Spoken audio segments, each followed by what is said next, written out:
que se va a encadenar con el deseo de nuestros padres, con la predisposición y la fijación libidinal que nosotros tengamos como personas. Entonces es ahí que estos tres componentes van a generar este proceso de enfermedad.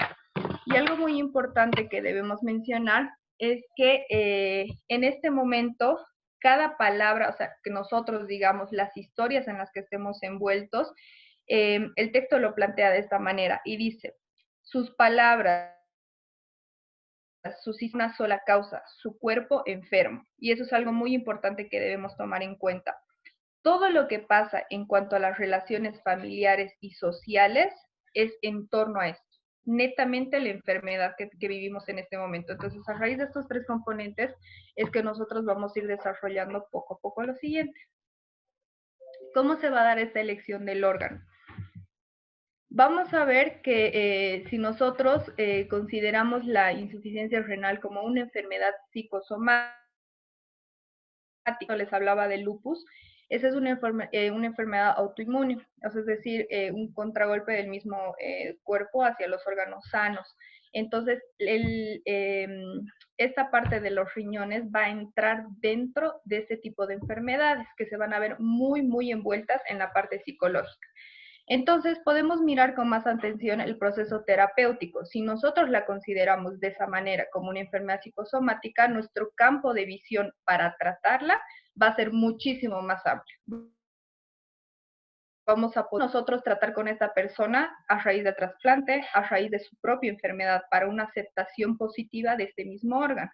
Entonces, vamos a ver 3 puntos en esta parte. El primero es que si este órgano llega a ser rechazado, hablamos de un rechazo del sujeto sobre las intenciones de vida o muerte, que es algo de lo que nos hablaba Génesis hace rato. Otro punto es que si rechaza esto, hablamos de que este individuo está rechazando la diferencia entre lo idealizado y lo real.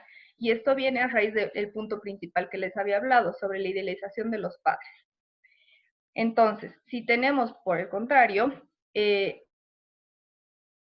a una persona de trasplante, se va a dar una realización del deseo inconsciente de este sujeto. Y hablamos de un milagro esperado, es decir, que el riñón que estaban esperando llegó y el sujeto lo va a tomar de la mejor manera.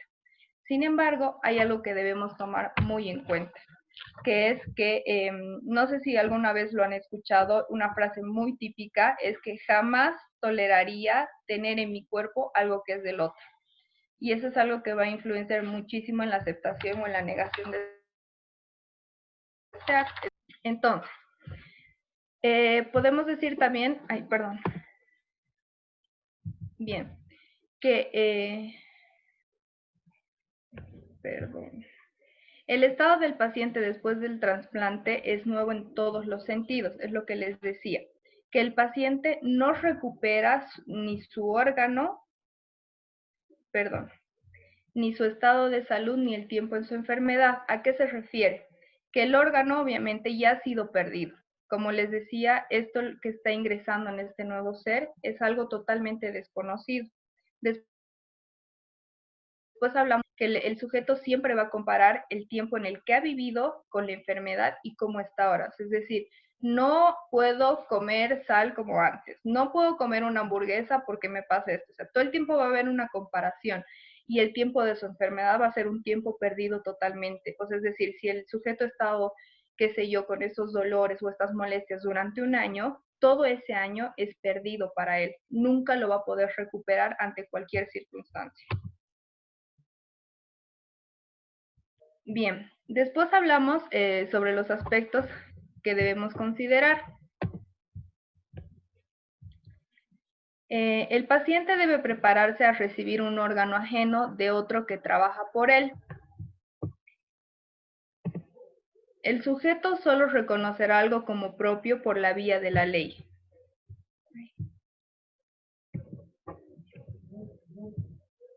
Se salió del Zoom, no sé por qué.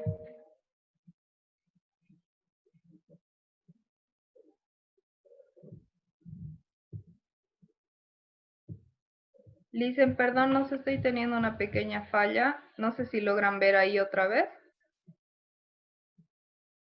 ¿Sí? Bien. Gracias. Sí, ahora sí está bien, no te preocupes, hemos llegado a verlo todo. Ok, Perdón, ¿quién estaba interviniendo? entonces terminaré con con esta última diapositiva que dice que, o sea, como psicólogos nosotros debemos considerar estos 3 puntos principales. El primero es que el paciente debe prepararse a recibir un órgano ajeno, o sea, es decir, debe aceptar, instaurar en él algo que es del otro. Y esto dentro de las personas que consideramos como histéricas, que nunca van a aceptar lo propio del otro. Entonces, vamos a ver también que el sujeto solo va a reconocer algo como propio por la vía de la ley. Y esto tiene que ver mucho con la buena salida del complejo de Edipo y del complejo de castración también. Y eso es algo que lo hemos estado avanzando en este tiempo, así que vamos a poder comprender esto. Entonces, también podemos decir que la aceptación se dará desde el inconsciente, desde su realidad psíquica. Pero si esto no llega a pasar, si es decir, estos 3 puntos tal cual están, vamos a tener 2 puntos de deceso, por así decirlo. Separación. La angustia y la despersonalización, que va a ser algo que va a causar mucho más conflicto en el sujeto, además de haber rechazado el órgano. Entonces, eso es lo que les podría compartir de mi tema. Gracias. No sé si tienen alguna Gracias. duda o alguna pregunta.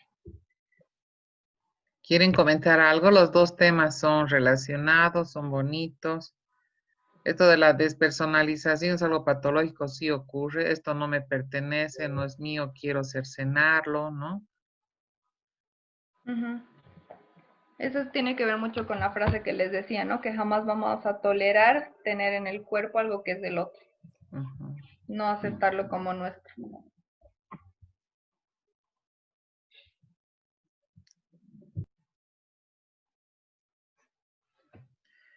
Bueno, seguiremos con la siguiente persona.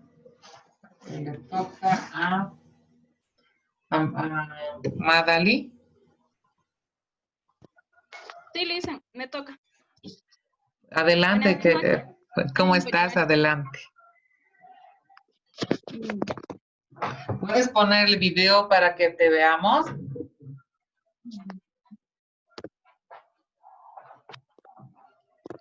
Listo. Ay, gracias.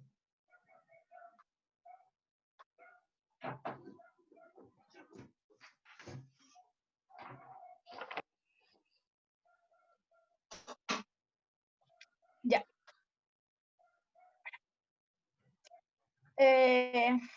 Vamos a hablar sobre la drogadicción y que lo he sacado del dossier. El libro era Medicina Psicoanalítica, el capítulo 10. Vamos a ver un poquito. Primero, todos conocemos qué es la droga, todos conocemos el alcohol, la cocaína, la heroína, la marihuana. Tenemos tal vez ese concepto de droga, ¿no? Pero en el libro nos habla sobre las drogas y nos dice que droga puede ser cualquier cosa, puede ser un vino, puede ser el dinero, puede ser la familia o la cocaína o las pastillas, pero ¿cuándo es que se convierte en droga? ¿Cómo sabemos que es droga? Tenemos que preguntarnos cómo, cuándo y por qué y cuánto.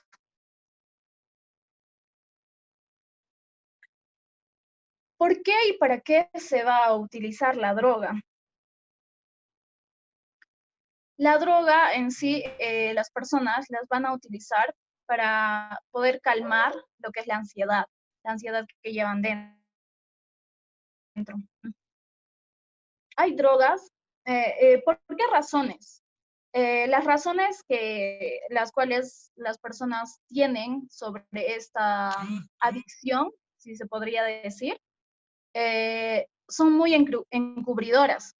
Hay drogas que calman, hay drogas que acompañan, hay drogas que despejan, hay drogas que euforizan, entretienen, destruyen, desvían, pero, y es algo muy interesante que dice en el libro, no se conoce droga que haya solucionado el problema del tiempo. La adicción es, como todo síntoma, es el revés del discurso. Por eso es que se dice que las razones son encubridoras. Vamos a pasar a la siguiente. En el libro nos dice que la droga no es el problema.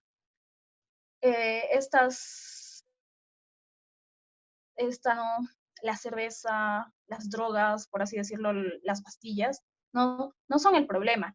El problema va a estar en el sujeto, va a ser el sujeto, nos dice el libro, va a ser la estructura psíquica del sujeto, algo que faltó en la constitución del sujeto y se ha quedado balanceando en las aguas de la necesidad y la dependencia a algo que esclaviza. Vamos a ver un poco sobre el discurso del sujeto. El sujeto está contenida por una negación. Entonces, la negación del sujeto va a hacer que va a dar lugar a que nosotros pensemos en la deficiencia de la realización de la pérdida, de la doble pérdida. El sujeto no ha podido completar, por así decirlo, la doble pérdida. O sea, estamos hablando de la pérdida del objeto y la pérdida de la identidad primaria.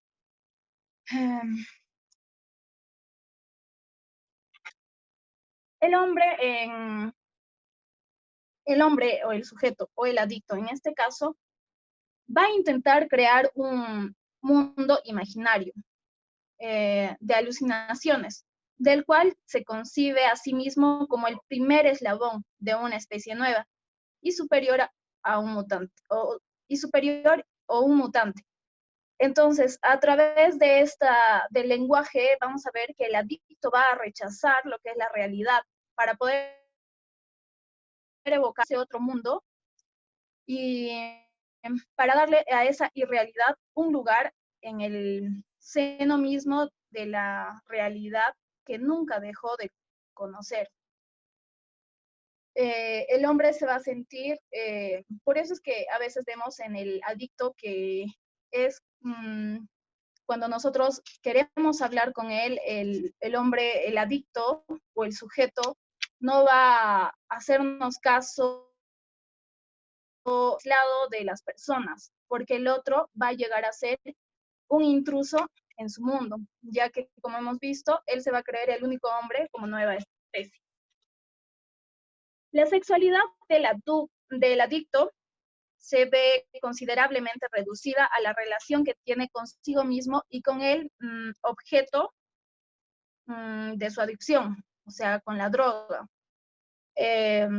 Vamos a ver en la imagen del niño, podemos ver que el niño, su droga en sí va a ser el celular. Entonces, lo que nosotros vamos a hacer desde el psicoanálisis nos dice, nosotros no podemos arrancarle ese objeto, por así decirlo, la droga, el celular, no podemos arrancarlo.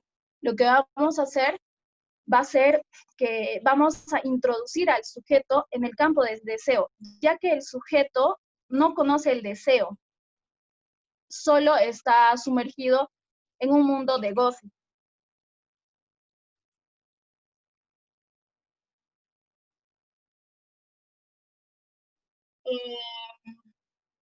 Vamos a ver que Freud nos va a decir también que Freud va a tomar la masturbación y la autoerotización como parte de esta adicción. Lo va a comparar, ya que es en una de las primeras fases, en la fase fálica, donde se va a iniciar la angustia, esa angustia que el sujeto va a querer calmar, y se autosostiene, o sea, se autoerotiza solo, o sea, se va a dar placer solo y va a gozar. Él cree que es suficientemente bueno o estable para poder satisfacerse solo. Y por eso es que no necesita del otro, no va a necesitar de otra persona, no va a necesitar de un turista, como así lo dice en el libro, que esté entrando, va a poder agarrar ese objeto, el objeto fálico en este caso, y va a poder darse placer. Eh,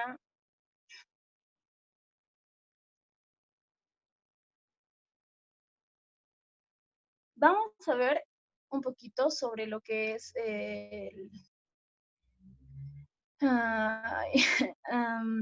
lo que significa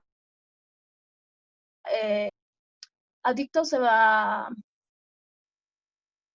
separar en dos palabras. La A, que va a ser la falta, y dicto palabra. Este sujeto no es que no va a tener palabras, sino que no va a haber un discurso, digamos, un discurso continuo, un S1, un S2, un S3, un S4, un S5, no vamos a tener eso. Lo que vamos a tener en el adicto va a ser una que va a haber entre el S1 y el S2. Nunca va a poder salir de ese S1 y ese S2. Entonces la droga pasa a ser el sujeto del enunciado, el sujeto de la frase, no el objeto de la adicción, sino algo más y también algo menos del sujeto. Entonces, vamos a ver sobre el lenguaje del toxicomaníaco, psicómano o toxicomaníaco, que en el libro nos va a comparar sobre lo que hace por así decirlo, un vándalo, que él va contra las leyes y transgrede las leyes, lo que en el adicto vamos a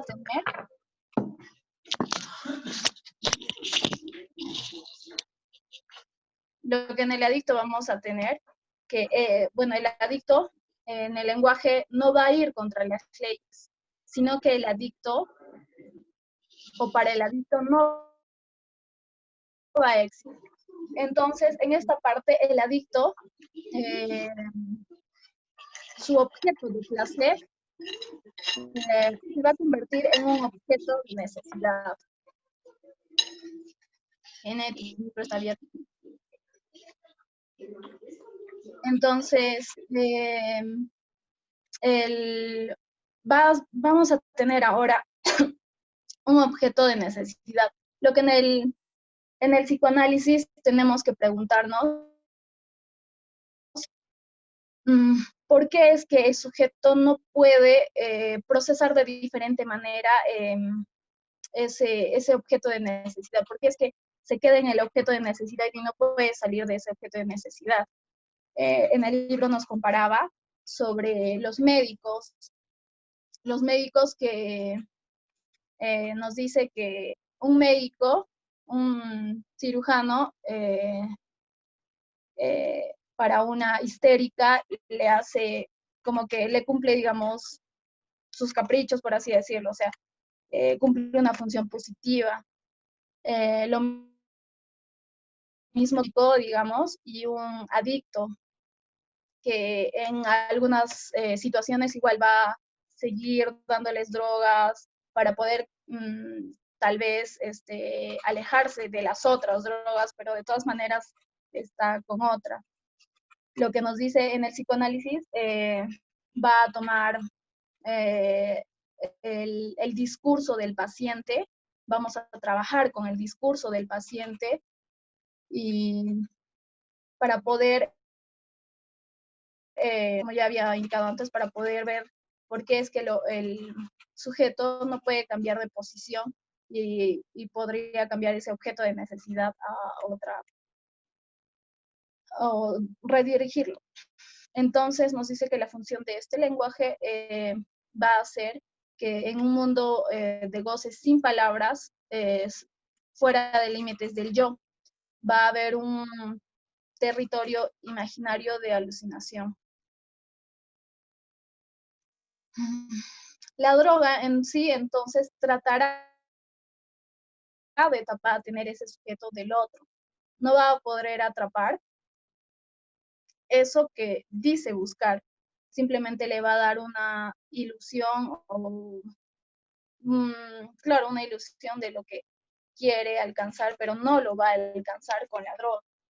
Entonces, en el libro nos da una pregunta muy buena que nos dice, entonces, ¿qué significa el objeto de droga para un sujeto a partir del momento en que éste está atrapado en el vínculo tóxico-maníaco?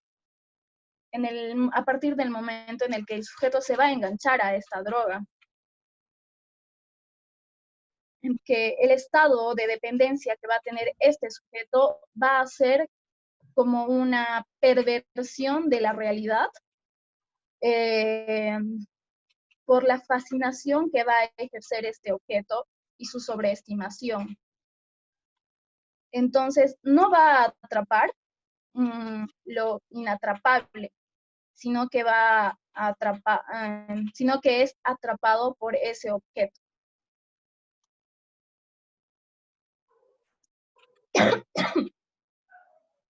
Nos dice que el objeto no está perdido.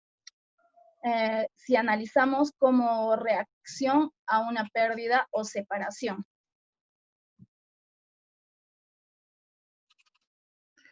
Claro, en el análisis, el psicoanálisis, se ve cuál es el lugar de esa droga en la vida del sujeto. Más o menos a lo que estás dirigiéndote. Va por ahí. Sí. Freud nos va a hablar sobre la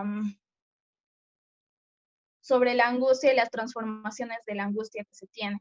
Nos dice Freud que la angustia se va a Perdón, conseguir. Madali, ¿te quedan 10 minutos? ¿Te es suficiente o quieres que ampliemos? No, es suficiente, Lice. Ya, Ya gracias. voy a acabar. Gracias. Entonces que la angustia se va a formar a partir del complejo de Edipo, en la fase fálica, cuando terminamos el complejo de Edipo, prácticamente en lo que es la castración, ¿no? Y nos dice que la angustia es correlativa a diferentes etapas, que va a ser en la fase fálica. Entonces, si vemos que todo esto se va a ir a lo que es entonces tendríamos que ver qué es lo que le causa angustia a este adicto para que esté en esa posición tal vez de perversión de la realidad. Lo que nos dice en el libro que va a ser la angustia de la insatisfacción. Nos compara en el libro sobre un bebé lactante y nos dice que la angustia del bebé lactante es que la mamá se vaya, o sea, no esté para poder darle el pecho. Y cuando la mamá le da el pecho, entonces el niño ya está tranquilo, ya no está angustiado. En cambio, en la angustiación, cuando no haya ese objeto de adicción, entonces él tiene miedo a estar insatisfecho como lo está tal vez cuando está en sus 5 cabales, por así decirlo, cuando está bien y no está drogado.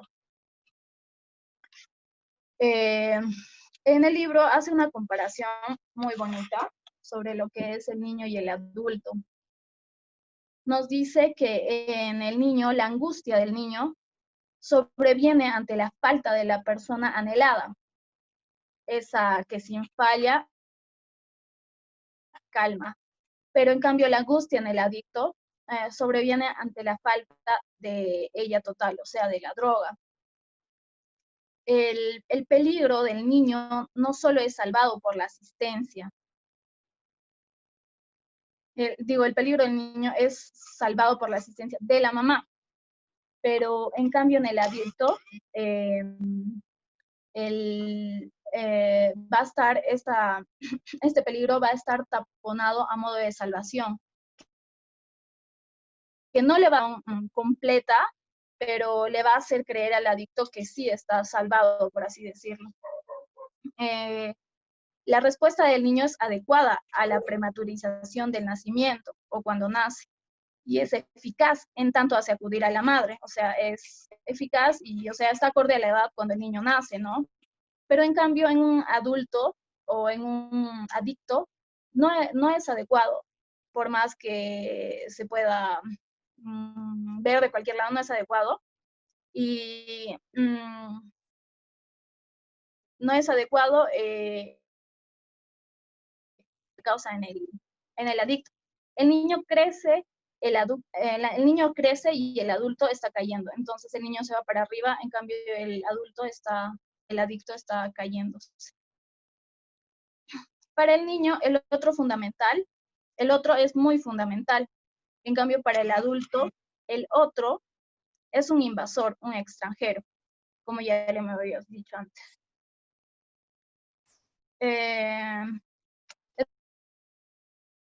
Entonces, en la adicción, nos dice el libro que la droga es como el palo positivo, que regula la relación fantasmal o fantasmática con el objeto primordial. La droga no puede faltar, no puede haber caída, por lo que lo positivo de este falo en realidad, un menos, porque aunque lo prometa, no tiene un encuentro con Dios. ¿Qué nos quiere decir esto? Que esta droga no va a desaparecer la droga, entonces siempre va a estar consciente, o el adicto va a tener un acceso a esta droga. Entonces, es como su fallo positivo. Nos dice que el sujeto adicto, al sujeto adicto le falla una raya, una línea diagonal, aquella que efectúa la castración e instala el ideal del yo. Entonces, es esta línea la que nos va a guiar, digamos. Aquí va a fallar lo que es el nombre del padre, por así decirlo, ya que la persona va a sentir que no hay límites, o sea, no tiene límites simbólicos, no vamos a poder percibir, por así decirlo, el peligro como mayor, y por eso el sujeto va a estar muy consecuente con lo que es el peligro, sin ver el daño que se puede causar. Y como final, nos dice, que es con lo que concluye el libro, que el cuerpo sin límites simbólicos, donde la vejez y la muerte no entran en su realidad, porque su realidad se convirtió en magia, y la magia en que quedó transformada su potencia, que enajenó en la droga y que ahora le viene afuera entrándole por la nariz. Nos quiere decir que este chico o el adicto, como vive en un mundo de fantasía, un mundo que no es este mundo, ¿no? Va a estar asimilando ese mundo, más no el de nosotros. Y lo único que con el psicoanálisis, con lo que vamos a trabajar, va a ser con el discurso del paciente o al adicto. Eso sería, Lisa.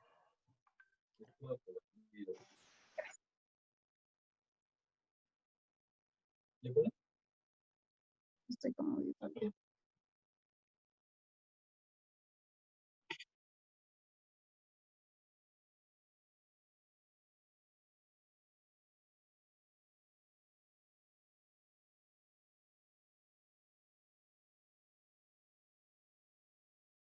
Bueno, muchas gracias a todas las personas que han participado hoy día, especialmente a Alejandra, a Génesis y a Madali.